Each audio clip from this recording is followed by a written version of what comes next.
Hey, what's up, guys? Welcome back to Guys at Magic. This is Hunter, David, Steven, and Shane. Say what up, guys. What's going on, everybody? I'm still moving. What's up, nerds? We are back.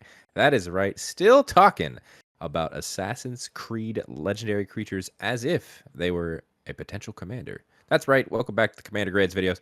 If you guys don't know, we will be talking about these legendary creatures as potential commanders. Give them a grade between all four of us, and then an average grade from all four of us together.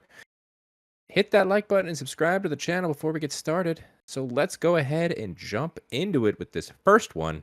It is Achilles Davenport. It's 2 a blue and a black for a 3/3 legendary creature human assassin. It has free running for a blue and a black. If you don't remember what that means, it's a new ability that says you may cast this spell for its free running cost if you dealt combat damage to a player this turn with an assassin or commander. It also has menace. And it says other assassins you control get +1/+1. Garbage. Starting Let's off. move on to the next one. What? We really can't do that, guys. It's a lord. It is a lord. This Well, is it's a an good assassin. assassin. A good helper, I Yeah, think. it's a good support assassin. Yeah. Think it's just support? Yeah. I mean, free running is like really cute. This kind of like somewhat, or this card like kind of somewhat reminds me of like Yuriko, but not as good. Just with like the free running to like ninjutsu comparison, I don't actually know if I like free running quite as much. Well, here's the issue with free running and compared to ninjutsu. Free running is still a casting cost, which means it does become affected by commander tax. Well, that's why I'm also saying like I don't think I like it as much. Like it's cool. Like this could potentially be like an early drop, but at the same time, like I don't know. This is just like, do I want to pay 4 mana for a lord? Do I even want to pay 2 mana for a lord for a very niche kindred? Lord. No. Yeah, I don't think the answer is yes to this one. It is The pretty answer is no. basic. However, Demir is one of the strongest color pairings in assassins, right? So I Yeah. get that. So put Should this be in an really good assassin as a deck. support. Yeah. Yeah, but like most assassins don't even care about the +1/+1. Like if this gave other assassins menace or some other kind of like evasive ability, then I think that would be dope. But +1/+1, the ceiling on this card is not high at all. Even though he's way up in the air. I mean, to be honest, it could just be the point of view. He could literally just be jumping from the ground. No way, dude. I'm using the ground. clouds, in my opinion. All right. I was gonna say the card's got like shadow wings. Like that is like an eagle's wing coming Yeah, out from he's this bird. He's birding. Bird He's up. birding, dude. He's free running. Let's move on to the grades then. All right. We will start. You guys are right. I try to talk this card up, obviously, just as a potential commander, but it's still going to be just a D from me. I don't think this card I'm not actually even even gonna does go a that high. thing. All right. I think Yeah, Steve and I I'm are. going to give this card. Yeah, I'm giving this an F. It doesn't. When you think about having something in your command zone as a commander, it just being a lord is not what I think about. And like David said, this doesn't even give your other assassins menace. This is an F for me. Yeah, like it makes your other assassins very slightly larger, and that is kind of just not a thing. I'm actually gonna give this an F. We're gonna start off not good. Hey, we start off somewhere and then we grow. An F. Wow. Achilles Davenport gets the average grade of an F. Moving on to Adewale, Breaker of Chains. It's 1 a blue and a black for a 4/1 legendary creature, human, assassin, pirate. It says when it enters the battlefield, reveal the top 6 cards of your library. Put an assassin, pirate, or vehicle card from among them into your hand and the rest on the bottom of your library in a random order. It also says whenever a vehicle you control deals combat damage to a player, you may return Adewale from your graveyard to your hand. One way to get around commander tax. I was gonna say, I'm guessing he's gonna be in your graveyard a lot because he's 4/1. I want to like this card actually because it does present kind of like that oddball choice of like with it having so much power, it's more than likely going to be trading up quite a bit. But I don't think I can get over the fact that it's just like this is weird. This is a limited card for a set that doesn't have limited. No, this is for Like- your vehicle deck, dude. Well, my thought here being is like this would be really good if I could draft this, but I can't. No. What about your commander? Yeah, is this a Demir vehicle commander? I mean, you kind of have to be if you're gonna be Well- trying to take advantage of them. I mean, it is Demir, Yeah. and it cares about vehicles. Yeah. See those two things? Check, check.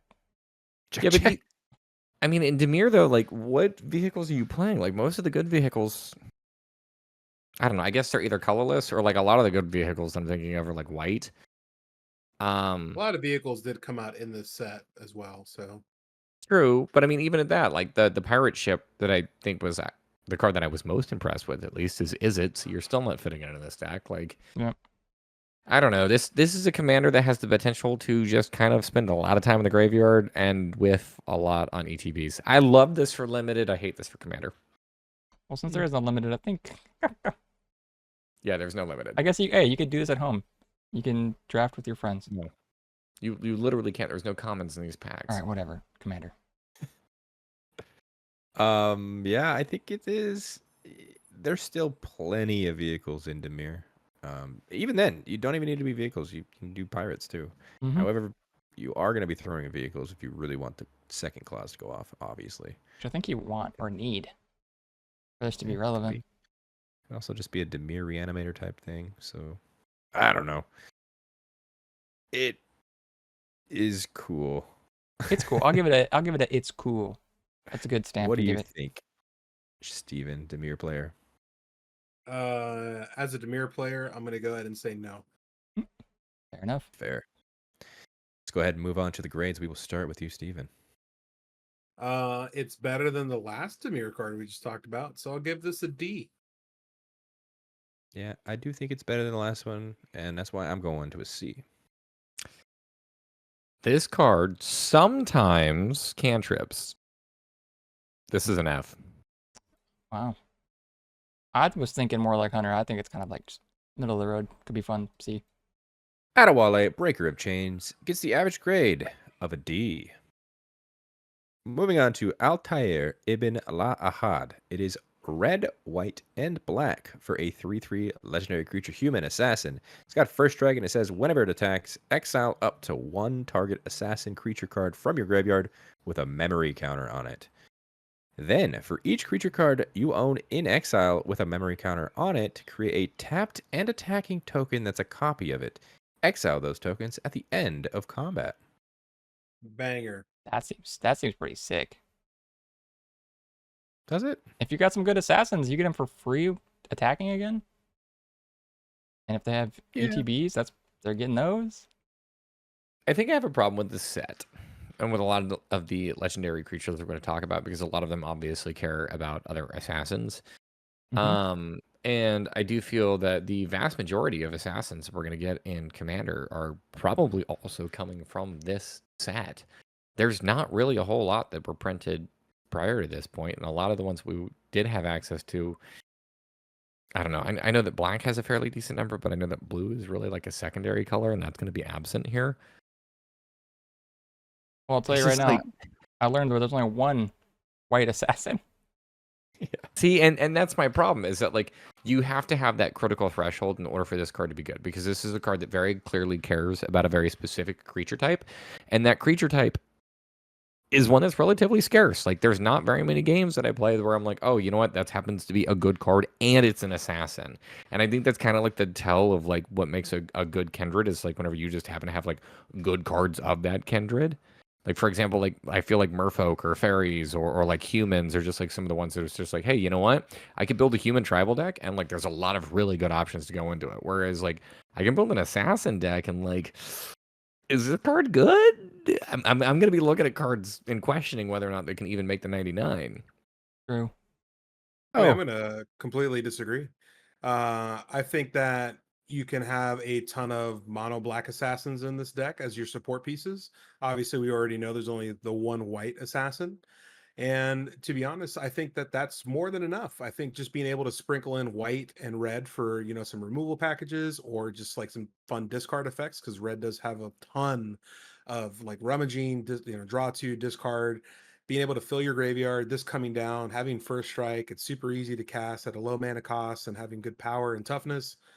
I honestly do think that this is going to be a threat, especially since you're exiling those cards. People can't really mess with the exile area that much, and it makes a copy of each one of those creatures.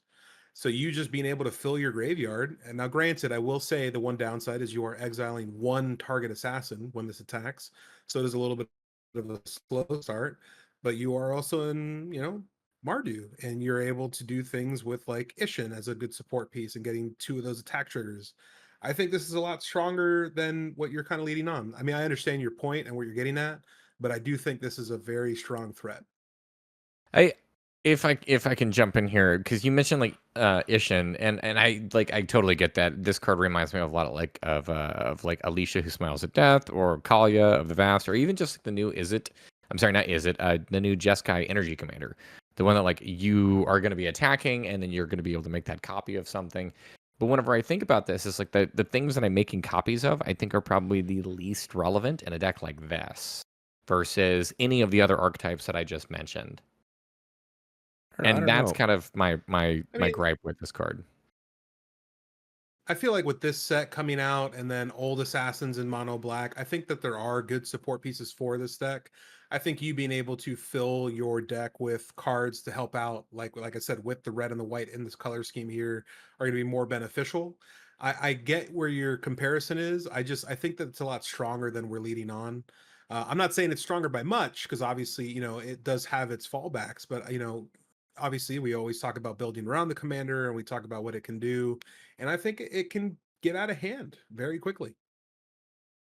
Yeah, I kind of agree with Steven. There is plenty of assassins, especially from the last couple of standard sets. We've seen more assassins being printed. There's quite a bit of assassins from Murders of Karlov Manor, and of course, Outlaws of Thunder Junction gave us mercenaries, which are assassins. Well, some Um, of them are. Yeah, I don't know. I'm just like I think there's still probably too many hoops in this card for me to like it. You have to have a creature in the graveyard that is an assassin for this to do anything. And I understand, yes, this being Mardu, there's ways obviously for you to be able to make that happen yourself. But with those hoops and the fact that I'm still not sold on assassins just as a kindred as a whole, I'm not very high on this card. I just wanted to say, by the way, didn't mean mercenaries, meant outlaws. But yeah, I knew what you meant. anything to add there, Shane? I got nothing for you guys. Do you like I this said card? my piece in the beginning. Okay. Well, let's go ahead and move on to the grades. Shane, what are you giving Altair? I liked what David said. I liked what Steven said. I'm gonna land and say middle of the road C for me. I'm gonna bump it up to a B. I'm gonna jump on that. I still think this card is relatively low train. I'm gonna give this a D. I think this is much better than the other cards we've talked about up to this point, but I still think this is relatively subpar. And I kind of stuck around middle of the road, but to be honest with you, I'm actually going to jump up to a B here. I think, with thinking about the outlaws from Thunder Junction and all those outlaw cards that you can throw in here, I think this could be very viable and pretty strong. So I'm going to jump up to a B here. Well, Altair Ibn-La'Ahad gets the average grade of a C. Moving on to Arbaaz Mir. It's red and a white for a 2/2 legendary creature human assassin. Says whenever it or another non-token historic permanent enters the battlefield under your control, Arbaaz Mir deals 1 damage to each opponent, and you gain 1 life. This is kind of easy to take advantage of, right, Dave? Yeah, I like this one a lot. So with historic being able to trigger off of artifacts, there's a lot of ways that you can really take advantage of it. Sadly, it is non-token, so treasures aren't really going to be doing anything for you, well, aside from just ramping you. But I mean, red has really, really good artifact support, and this is just going to be like a cheap commander that I think is going to be able to just like start really draining your opponents away pretty effectively, while not really drawing a whole lot of hate to it, just because I mean it is so incredibly cheap. I like this one a lot. I don't know about not drawing hate. Let me tell you, board wide draining gains, massive hate generators. I can speak from experience. Even if I'm only doing like 2, people are pissed at me. So I can see that this would be fun, but you might be the target of some unfortunate attacking.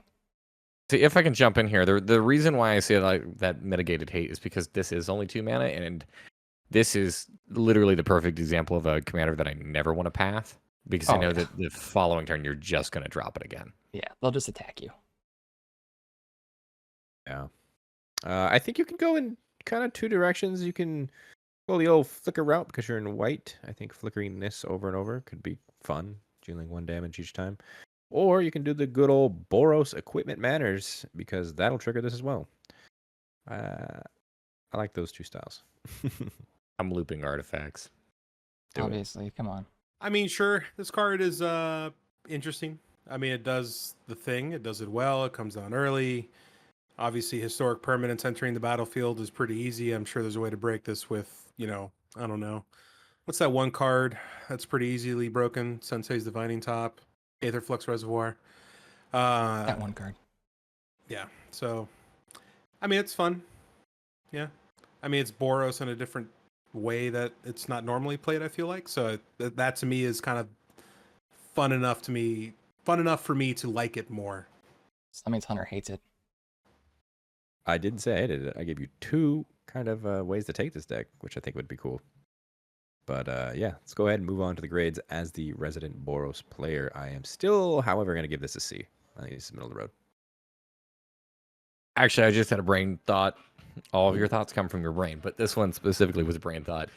One of my favorite pet decks of all time was a Nor the Wary deck. Well, Nor the Wary actually is really good whenever you have the ability to put white in the deck too. So this might actually take over as commander for that deck. Because having Norin flicker in and out and draining your opponents for 4 every turn cycle, plus whatever else you're doing, is really good. Nor the Wary Secret Commander. Yep, there you go. I'm actually going to go with a B on this card. I think this is my favorite so far of the video. Not my favorite, but I'm going to give it a B as well. I still haven't found my favorite. I'm still gonna go C. All right, well, Arbaaz Mir gets the average grade of a B. Moving on to Arno Dorian. It is 2 black and a red for a 3/3 legendary creature, human assassin. It's got death touch, and it also says other assassins you control get +2/+0. It has a disguise cost of a black and a red.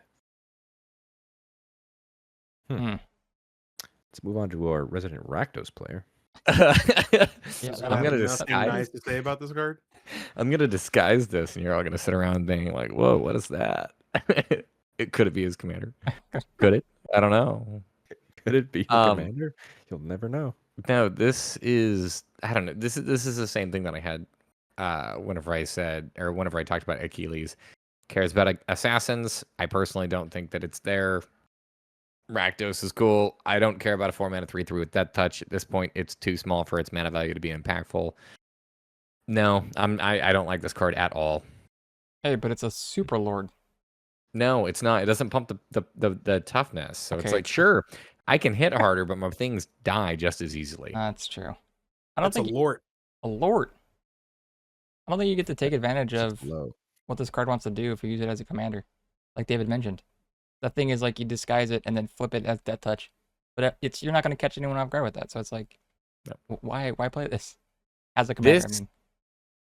This was this set like, okay, the more that we experience like this set as a whole, I really feel like at one point in time this was meant to be like kind of like the Lord of the Rings, where you were supposed to be able to draft this and have a whole set, and then somewhere along the lines, like they either cut it short or they pivoted and something happened, and maybe they just realized, hey, we don't have maybe the lore that's like deep enough to make this happen, so we're gonna go with these weird awkward pack sizes, and not even we're like, I don't even know why we don't have like pre-con commander decks or something for this. This whole product just feels really awkward for me. Yeah, it's 'Cause it super is. weird. It feels like it's sneaking up on you. But this card, going back to it, is bad. Yeah. Really bad as a commander. Yeah, it's like the first card we talked about. It's okay. It's It would be uncommon. It would be Yeah. fantastic and limited. Use that quick little disguise ability, flip it over, and then boom, all my assassins are gonna hit for an extra 2 each. Well, we're not talking about limited, so Hunter, say the thing. Let's move on to the grades, and I will start with an F. I'll follow up with an F. I'll It's an follow up. after Dave says F with an F. Sorry. Arno Dorian gets the average grade of an F. Moving on to Aveline de Grandpre. Hopefully. 2 and 2 green for a 3/3 legendary creature human assassin.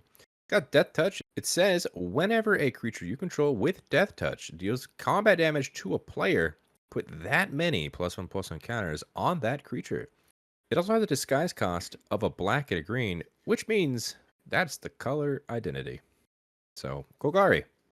You're bummed. Which, yeah, because this was going to go in so well with Finn the Fangbear. However, Nope. All it right. doesn't. In fairness, though, if I grade this card really highly, will you decide to shift up Fang the Fenbear and put this as the commander? Just make it a Golgari deck, because I really don't like playing against Fang the Fangbear. That is a all right. Let me mulligan until I have removal in my opening hand, or I'm probably gonna die deck. The answer is no. I like Finn too much because of poison. But Who cares about 40 health when you can get 10 poison counters? this okay. I'll just say this though. As a deck surrounding this, it's incredible. I'm the +1/+1 counter guy. So like, yeah, just dealing damage to do bigger things later is awesome because who's blocking Death Touchers? Not many people. Not a lot of people. You're Not building a around lot this. of That's people. sick. Play Death this. Touch play, Tribal. Play a questing beast the following turn. Mm-hmm. Swing in. Now you have an 8/8 questing beast. Perfect. That's dumb. Holy moly, that's dumb. This could be a fun card.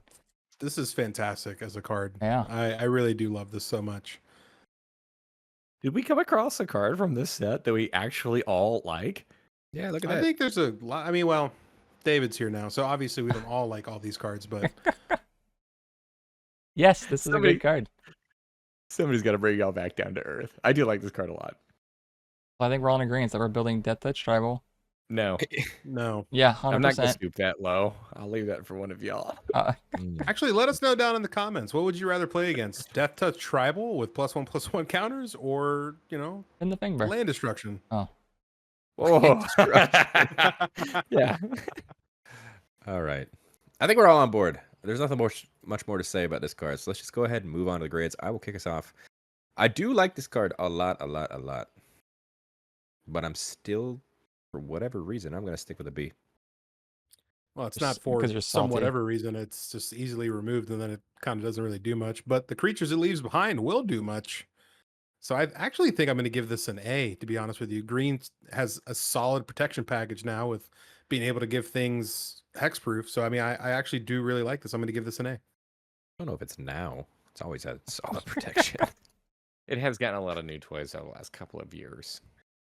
I'm gonna put this card relatively high. I think I'm gonna give this a B. It does suffer from the like instant speed removal, can kind of blank your strategy, but ultimately your things are gonna be growing. You're in green. You can recast this. It's fine. This is a B. I am also on the B train. Well, there we go. Aveline de Grandpre. It's the average grade of a B. Next up, Aya of Alexandria. It's 2, a red and a white for a 4/3 legendary creature human assassin. It's got menace and lifelink, and it says whenever a historic creature you control deals combat damage to a player, create a 1/1 black assassin creature token with menace. Man, this is We all know those saga creatures. I mean, meh. Y'all are so Saga wrong. creatures. This is Any- a legendary. Any artifact creature you have, which there are thousands of. I mean, Oh, I know. Now, every time one of them connect, it makes a 1/1 with menace. I'm just saying the joke I was making is there are no bad saga joke. creatures. Bad joke.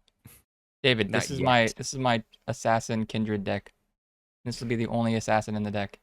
There you see. Now you're thinking the way that I think. I know. Okay. This is my deck that I'm going to put together with my Ornithopter and all of my other weird, like super low to the ground artifact creatures that I'm going to swing in and on turn 4 because they all cost like 0 or 1. I'll have like 3 of them in play. Plus, Dave, this card on its own is also pretty solid. Menace and Lifelink for a 4/3. I don't think Ornithopter does combat damage, Dave. It I'm not doesn't, gonna lie. but there are So it other wouldn't cards that pump it. Or wouldn't trigger. My only harp on this card right now, to be quite honest with you, is the fact that we're talking about this first, and I understand it's because of the alphabet, but we should be talking about Bayek first. Her But- husband. Yes, He's right there behind her. because technically Bayek is, if you want to be historical a little bit, and even with the cards, his like text at the bottom for flavor is the first, and this would be the second. But whatever. Blame Hunter. Nah, irrelevant. I'm in love with this one. I don't know what happened, more and this is really weird. Boros apparently is just like the good color for this set. Always been good color combination. Not always. For this set, I'm going to emphasize that. I don't like Boros, but I do like this card. Boros sucks. And this card's pretty average. Why? You make assassins with Matache. What? Cool. Yeah, I made up a new one, dude. Not Machate. It's Matache. No, I think this is pretty Menage. easy to make like 3 or 4 tokens fairly reliably, like per turn. Yeah, there's no valve there. That's cool. He's I don't know. Hunter's Hunter's like, what? I'm the Boros guy. I think it's pretty average. You're like, Your Boros, you like tokens? This is Menace and Lifelink? Like, It's good. Yeah, Whew. there's no counters on it, David. You're That's right. why. Yeah. Yes, okay, it's good. All right. I like this card. Hmm. Steven does not. Let's move on to the grades, and we'll start with Steven. It's a C. It's middle of the road. It's very meh. I want to be honest. I'm right there with you. I think it's a C as well. I like this card a lot. I really love the fact that just like all of your little artifact creatures can come in, cause that combat damage to make more creatures. Like this is 100% my kind of Kindred deck, like what Shane was alluding to. I'll have 1 assassin at the helm, and the rest of the deck will not be assassins, but this will be my assassin deck. This card's a C. Yeah, I'm just waiting. I'm just like, dude, just say the C. We know you're gonna say a C. I'm giving it a C as well. All right. Well, Aya of Alexandria. It's the average grade of a C. Moving on to Basim Ibn Ishaq. Blue and a black for a 2/2 legendary creature, human assassin. It says whenever you cast a historic spell, draw a card. It also says it can't be blocked this turn. This ability triggers only once each turn. And whenever it deals combat damage to a player, put a +1/+1 counter on it. Whoa. Seems like a pretty good card. We'll start with the Demir player, Steven. As the resident Demir player, I will say this card is pretty fun. I do love the fact that it does enable card draw on your turn when you're casting historic spells. It's pretty awesome. Plus, it kind of leans into like a little bit more of a Voltron kind of feel. And with this set coming with like different assassins that give your assassins menace or can't be blocked, and especially since this card innately has it for that turn it comes down, it's pretty good in my book. Comes down super early. I actually really enjoy this card. Yeah, this is a good one. I feel like this card can relatively get in for damage easily almost every turn based on how you build the deck. I mean, if you have a lot of artifacts, then every turn cast an artifact spell. This now can't be blocked. You deal damage, it gets a counter. Do that every turn. Yeah, dude. This will kill somebody with commander damage. Every historic spell cantripping is amazing. I really feel like this is your equipment matters commander, Mhm. because Yeah. it's going to be drawing you cards. It's also going to be pumping this and making it unblockable. You're going to be able to get in for Voltron damage very, very quickly, while also drawing cards through your deck, which is the most powerful thing you can do in Magic, and it only costs 2. Card draw wins games. It really does. I like this card a lot. We will go ahead and move on to the grades. Steven, what are you giving Basim? I'm going to give this a solid B. I don't think it's super strong, but I do think that it is very aggressive, and it comes down early, and it starts your early game very fast. I'm going to do it. This is my first A of the video. I like this I'm card gonna a do lot. it. I'm going to join them, actually. We've gotten enough support pieces at this point where you can do things with, like, casting historic spells with Flash, artifacts specifically. So it's like, I think this is really good. I think you could probably trigger this fairly reliably more than just once on your turn. I like this card. I'm Big going to give fan. it an A. I assumed, yeah. You said you're gonna follow it under. Yep. I'm gonna follow both of you, and I'm gonna give it an A as well. Well, there we go. Basim Ibn Ishaq gets the average grade of an A. Moving on to the other of Aya, it's Bayek of Siwa. It's 3 red, white. For a 3/4 legendary creature human assassin, it's got double strike, and it says as long as it's your turn, other historic creatures you control have double strike, and it has a disguise cost of 1, a red and a white. Steven, you were talking about this card. You love this card, right? No, I hate this card. I just really wanted to talk about the 2 cards back to back. This one being the first one. Huh. I'm not a big fan of disguise on the commander, but historic spells having double strike, that seems pretty good. Yeah, but this is 5 mana for a 3/4. Yeah, I mean, it's got double strike, so It really should just say as long as your turn, historic creatures you control have double strike. I hate the fact that they reprinted double strike twice here. well, Oh, I see what you mean. they wanted to make Either sure way. you knew. Either way, it seems okay, right, Dave? I don't like commanders like this because you are going to declare that you're moving to the combat step, and then somebody who fears that they're going to get attacked is just going to kill this, and then your entire game plan just goes down the toilet. Yep. And this starting at 5 means you're going to get priced out of the commander tax relatively quickly.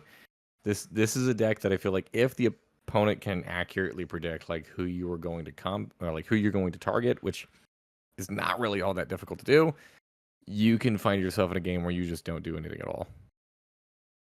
Unless you're just playing a super politics game, yeah, you're gonna die a lot. Yeah, it's true. Once again, another Boros card that I'm just Plus, double strike is cool and all, but it gets blocked by a 1/1, and then you're just sad. True. You trample. Yep. Let's go ahead and move on to the grades. I'll kick us off. I still think middle of the road. C. No, it's a D.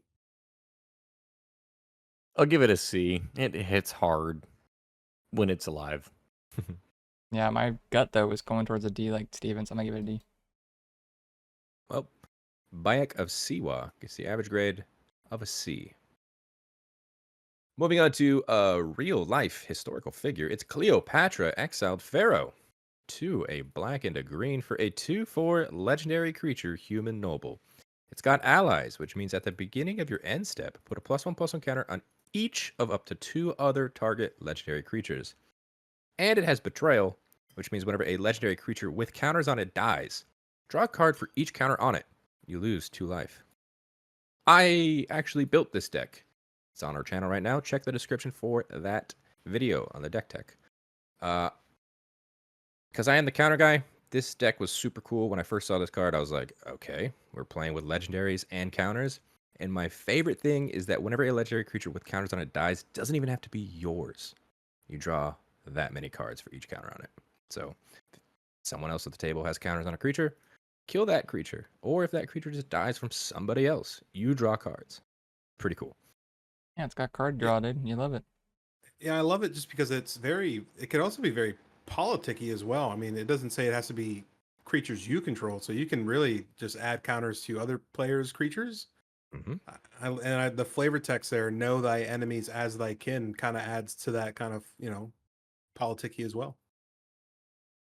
True. The only downside with this kind of card is that normally whenever you're playing those kind of politic decks, you don't want to, I don't know, you want to be able to make the deal. Maybe it's just me. I'm that horrible person that I'd be like, yeah, dude, put +1/+1 counters on my things, and I'm still going to attack you with it. Yeah, That's it's fine. I'll like, just kill it in response and draw. oh, that's true. That's true. Actually, I was gonna say. And you know what? That's fine, but that still gets a removal spell out of your hand. Yeah, I forgot Again, about that is Magical true. Christmas Land. I love that place. I want to live there. You always have removal. But the fact that this commander comes down and it does the thing not on upkeep, which is fantastic, allows this to actually proc when it comes down, unlike some commanders that are super slow. So I like it. Tell you what, Golgari though, doing Golgari things. That card we talked about earlier that cares about +1/+1 counters and death touch would go really well in this deck. It sure would. It would. Yeah. Let's move on to the grades. I will kick us off. I like this card a lot. It's a B. I'm going to join you right there, buddy. It's a B. I think this is solidly okay. I'm going to give it a C. I too am in the middle of the road with David. Solidly OKC. Well, Cleopatra gets the average grade of a B. Moving on to Edward Kenway. It's 2, a blue, a black, and a red for a 5/5 legendary creature human assassin pirate. It says at the beginning of your end step, create a treasure token for each tapped assassin, pirate, and or vehicle you control. It also says whenever a vehicle you control deals combat damage to a player, look at the top card of that player's library, then exile it face down. You may play that card for as long as it remains exiled. Pretty cool effect, right, Shane? Very cool. I don't even think you need to take advantage of that second. I mean, it's cool and all, stealing people's stuff, but just playing pirates and getting treasure for every tap pirate. I mean, I know that there's assassin and vehicle, but lean into that pirate, man. This would be a really insane treasure generator. Yeah, it's true, because you can use a vehicle and tap down all of your pirates or assassins, and then guess what? You get all the treasures for that. Yeah. Is this the best pirate commander? I No. No. think the pirate commander that brings them back from the graveyard would have words with you. Mm-hmm. But it's a good one. Oh, it is a good one. It's I just mean, not the it's different best. play styles. True. One likes to win fast, one likes to make treasure. Which helps you win fast. David, what do you think about Edward Kenway? I'm actually not sold. Why? I I don't know. There's a lot to evaluate on this. I feel like this is a relatively slow commander, and yes, it's cute. It makes treasures. I don't know actually how impactful that is going to be. Very? Question mark? Also, the second box of text on this literally does nothing for me. I don't know. I mean- I don't like these kinds of decks where it's like, let me play my opponent's things, because it's oftentimes like it's so highly varied of like, okay, well, I can get their like super niche card that doesn't apply to my deck whatsoever. I can occasionally maybe get a card that is like somewhat relevant and I actually do want to cast it. I understand that the treasure production here, like it's cute, but then that kind of also at the same time locks me into the lane of like, okay, I can be playing assassins, which I really don't want to. I can be playing vehicles, which I really don't want to. Or I could be playing pirates, which to be honest, of the three is by far the best. So like maybe this is a cool pirate commander. I think there's better options out there, even for treasure production. I don't know. I'm just like, I think this card is okay. Yeah, I think I don't know. I like this card a lot just because of the flexibility. I mean, that second part, I know what you guys are all saying. Who cares about playing each other's things? But you're just doing that as extra, right? So if you had Edward Kenway out and a vehicle, you tap Edward Kenway to crew the vehicle. You do damage with the vehicle at the end step. You get 2 treasure because the vehicle's probably tapped as well from attacking. And you just exiled one thing just as extra. So you don't even need to play it, really. But I mean, kind of going off of what Hunter said on the last card, you know, I like the fact that this procs on end step rather than upkeep. You know, I think it's very fun just because your vehicles tap your assassins, pirates for you. So you being able to have that flexibility and that kind of aspect, I think is very strong, being able to make all those treasures. Now, granted, you are leaving yourself wide open for attacks on the swing back, and if you're making a ton of treasures, you're going to be seen as a threat. Um, I kind of agree a little bit with everyone on the second piece of text, being able to play cards off of your opponent's library. I do like the fact that it says you can play them. So if they're lands, it helps with land drops. I do like the fact that you have your treasure production to help you cast those spells, because it does not say you cast those spells with any mana of any color. So you do need those treasures, especially if you have those, you know, the white and the green that's not here. But I think it's a pretty strong commander. I actually do enjoy this card quite a bit. Yeah. I don't know. This could be a victim of just like not the play style that I enjoy. Therefore, I'm looking at this through like jaded lenses. Potentially. But Let's yeah, go ahead. it's Grixis mid range. You know what I mean? It's not really doing anything super early on. It's really kind of like mid game and just trying to like wait it out. Yeah. Well, let's go ahead and move on to the grades. Dave, you're probably the lowest. We'll start with you. Yeah, I might be. I have a feeling at least. I'm gonna give this a C. I think this card is okay. Not as low as I thought, David, but I'm going to give it a B. I love Edward Kenny here. Edward Kenny is getting a B from me as well. I too think he's a high B. All right. Well, Edward Kenway gets the average grade of a B. Moving on to another Boros card. It's Eivor Battle Ready. 3 red and white for a 5/5 legendary creature, human assassin warrior. It's got vigilance. It's got haste. It says whenever it attacks, it deals damage equal to the number of equipment you control to each opponent. That's Pretty straightforward.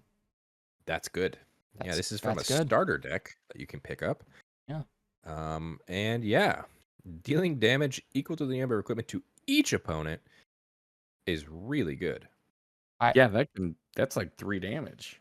I mean, it could be a lot more than 3. This is gonna have to. Okay, you're gonna drain the board for however many that one time, and then you're gonna get wrecked. Because let me tell you, people don't like getting smacked for a lot. That's true.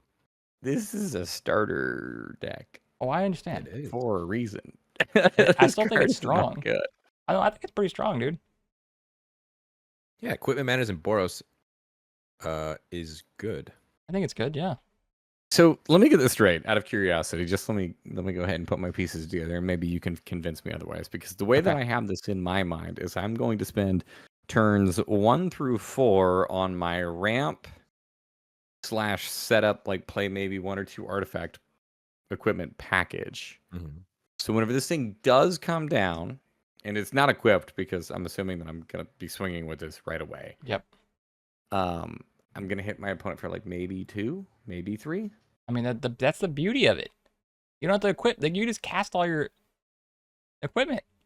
You don't have to put them on anything. It is a 5/5. And Yeah. the entire time that is happening, I'm telegraphing to my opponent that I'm going to load up this equipment onto this commander. So a very smart thing that my opponent could do is maybe like tap for 1 white after I've equipped and spent my following turn making this creature larger. And for that 1 white mana, they can just like ruin my entire game plan and take me out of So the you're game. saying- entirely. I not don't. following. I really. Sorry, I'm just gonna say I hate this argument about removal. I understand that it is very prevalent in Magic, but there are 3 other people at the table to where that 1 white mana might be used. I get that, but like turn 5 is like, I'm sorry, this is the point where it's like turn 5 board wipes are online. Like you're True. not just dealing with target removal anymore. You're also now dealing with mass removal. This is a commander that I think maybe swings twice David, before it dies. in this deck, I'm gonna never equip any of my equipment Then why are you playing the equipment? because they're gonna read You it still have to cast them. exactly, but you don't have to pay the mana to equip it anymore. So, but that's my thing though, is that like, what are you going to do on those like following turns on turn 6, for example? Like, are you not going to equip that? Are you going to play more equipment and just like let it sit there? Sure. Because I would imagine that your 5/5 when equipped is probably going to still deal more damage than what it would have, like, had you not equipped the things. I'm saying you're open to being able to cast more things. Yeah, I think you're arguing yourself when you're saying this is not that impactful because the equipment's sitting around, but also that's good, right? You're not being dealt with if it's not impactful. But then eventually It's it will telegraphing. be. Yeah, you're telegraphing with a lot. If you're running a commander, you're telling everybody what you want to do with the commander. I understand, but like this is my point. Is like this is a commander that is relatively expensive, coming in at 5 mana. And like its thing that it does immediately is maybe hit for a very small amount. And like that is what this commander is doing before it telegraphs it, hey, I'm getting ready to bully somebody. So like if you have a piece of removal, which you should be running removal in this format, this is a commander and this is a deck that is relatively easy to deal with. I mean, what happens when you just dump like I mean, but 1 you're and also 0 mana equipment? Yeah, put the boots also on it. You're also playing like cards that you're in red and white. Treasure production's not a thing to scoff at here. You also have cards. I understand your point that you're telegraphing, but when you're playing Voltron, you're always telegraphing. That's And that's basically my what Voltron is. and that's my thing. And that's maybe why I don't like this, is that this is a 5-mana Voltron commander. I really feel like if you're going to be going the Voltron route, you need to be cutting it much closer to the ground here. Like the 2-mana Dimir commander that we talked about earlier, that's where I want to be for Voltron. Where I want to be very low to the ground, where even if my commander does get killed, it doesn't take me out of the game, where I'm able to recast it very effectively. And in the case of something like that, just comparing these two cards, like one is drawing me cards, allowing me to be able to rebuild my board state and reestablish myself, whereas this one doesn't. This one brings in more hate. I mean, I More agree. pain. It's just it's different things tabled on the two different things. You know, vigilance and haste here, being able to swing right when it comes down, being able to not even worry about when this comes down, having to equip those things to do the damage extra. I mean, it's I just think it's two very different play styles, and I think that's where we're having the argument here. It's just it's very different. That's all. I think that's where we're fighting on this. No. And like, I mean, like here, your point is very valid, and I'm not saying that you're wrong. And they are obviously two different play styles, but I do feel like they still kind of fit in the same lane. I don't know. I've said what I've needed to say regarding this card. Dude, who would have thunk this long on a or like on a Starter deck. Starter starter deck? Well, let's go ahead and move on to the grades. We will start with you, Dave. I'm gonna give this a D. I don't think I can go higher than this. This just doesn't do anything for me. I'll go up to a C. I'll go up to a B. No. No. Steve and we've been arguing for this. So you're gonna jump over him and go for the higher grade. It's Boros, baby. Let's go. You know what? I'm also kind of on the B train, so. Huh. Just saying. How are Steven and I the voice of reason here? I'm going down to a D. Too late. It's too late. Too late. Doesn't even matter. Eivor Battle Ready gets the average grade of a C. I'm not going first anymore. I'm not going to go second either. I'm going to wait. Moving on to another Eivor. It's Eivor Wolf-Kissed. It's 3 red, green, and white for a 7/6 legendary creature human assassin warrior. It's got trample and haste. And it says whenever it deals combat damage to a player, you mill that many cards. You may put a saga card and or land card from among them onto the battlefield. Dave, for 1 extra green mana, is this Eivor better? This one is quite a bit bigger, and you're also getting card advantage on this one. So they're saying yes. I do like this one more, and I don't know. It's just this one is much better. This card's garbage. You know what? Yeah, David does not like 6 mana commanders. Don't let them fool you. This is not a good card. I don't like this one. Really? Okay. Okay. In all fairness, I'm not super high on this card. I'm not in love with this by any means. And Shane is 100% right. I don't like 6 mana commanders. They need to be impactful immediately, and this one still needs to swing for it to do literally anything at all. It needs to connect. It needs to connect, but this one does have trample, so it's going to be able to connect relatively easily in 7/6. Like, that's a pretty significant amount of power and toughness. This should be able to get through. Okay, look, But the problem here though is not even getting through. Lands is cool and all, but like, are you really building a saga deck? Like, what the like? I don't know. I don't think I am. Probably not. That's what I'm saying. What's wrong with the saga deck? I just don't see it there, bud. come on, Steven's here for the memes, That's sagas. true. That's true. Actually, I mean, he has like a saga deck. He loves these kinds of cards. My point. I actually hate this card. Yeah, I'm not a fan of this card either. I mean, it's put a card from all those cards you just milled. That's not even the part that I'm kind of like that I hate the most. I just like Naya mill, and you're milling yourself, and you get 1 card. And I don't. Wait, no, I think I you get do 2 like cards. what I will say. Sorry, I won't even say 1 card because it is and or a land. Yeah, that's what I'm So saying. you get a saga and a land. So you are helping yourself ramp a little bit, which is really nice. And out of 6 cards, you should hopefully get 1 of each.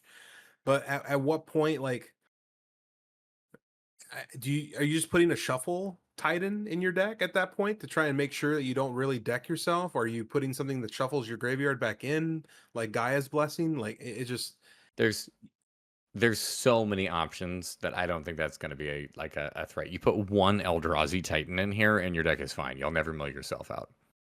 I don't even think you want to put an Eldrazi Titan in this kind of deck. I think it is really just like a Gaia's Blessing, like a quick little 2-mana ETB. Like what enters your graveyard, you shuffle it back in. I That just Well, that's what the Titans do.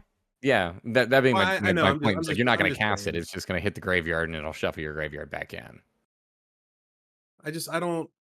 I like the recursion. I like the fact that you keep getting the land. Obviously, you're a Naya, so you can have some fun landfalls shenanigans. But like, if you're trying to build a Saga deck, I like the card. 6 mana is very aggressive, like we were talking about. It's probably going to be very easy to connect. I don't really see it here, at least for me.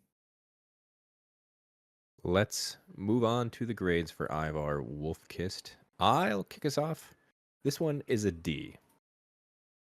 No, it's a C. It's a D. Yeah, it's definitely a D. Eivor Wolf-Kissed gets the average grade of a D.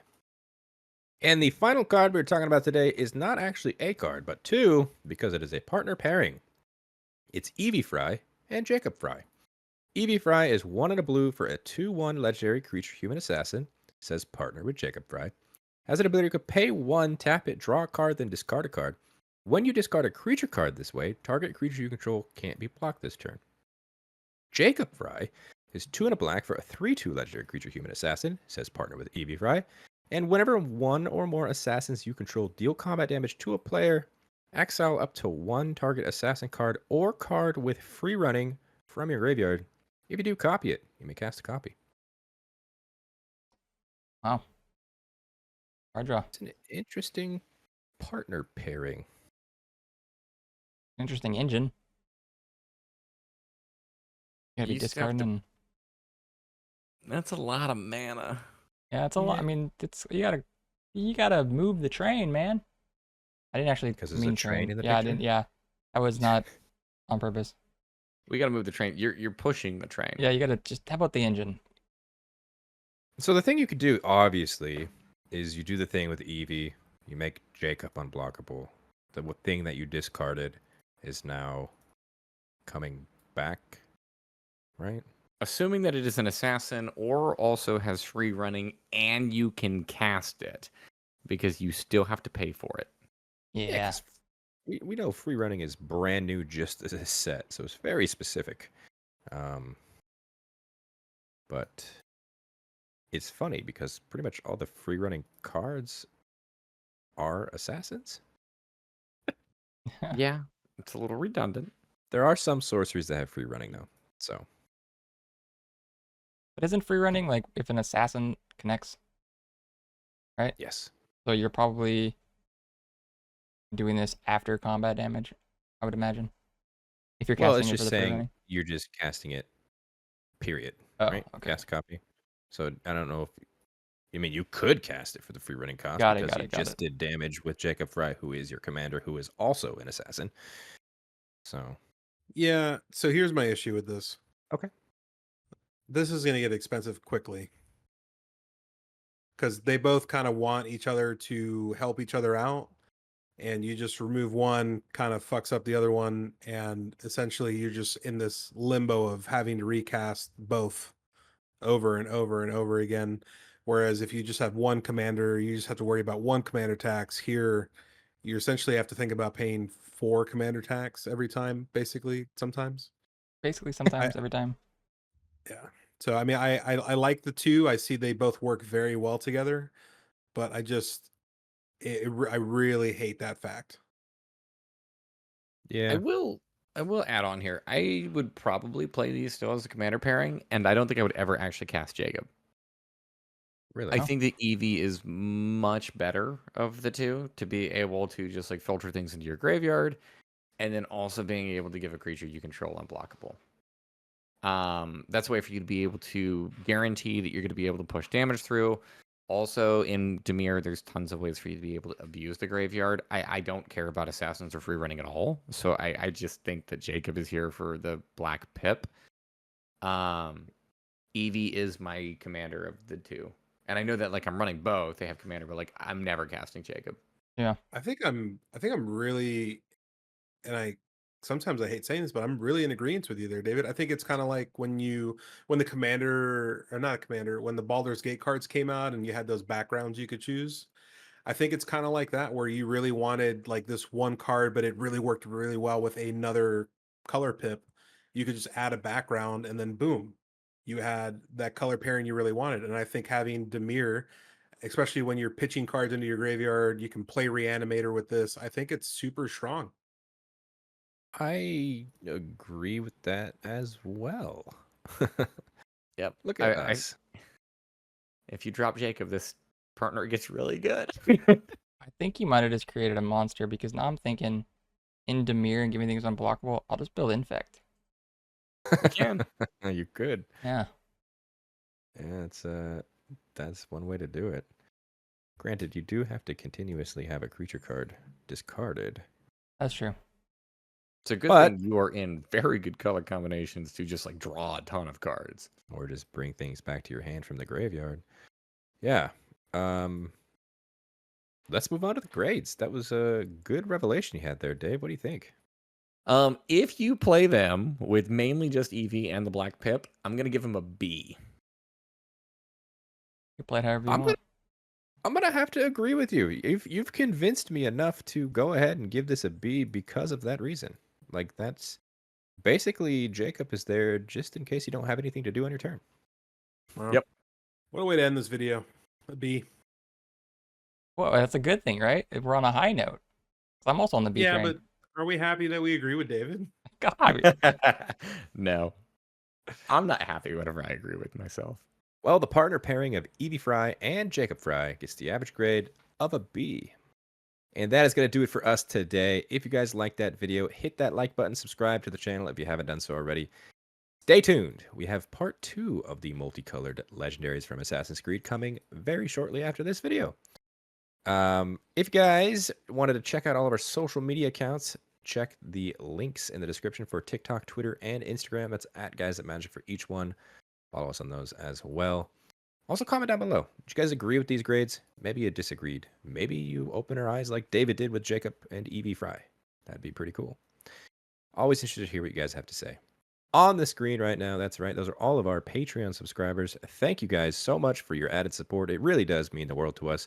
If you guys wanted to see what they are seeing, which is not here on YouTube, check the link in the description for our Patreon link and consider subscribing. And until the next video, hope you guys have a great rest of your day. Peace. Later. bye-bye. I'm still moving. What should I put behind me? Boxes. Well, I don't want to put boxes behind me anymore.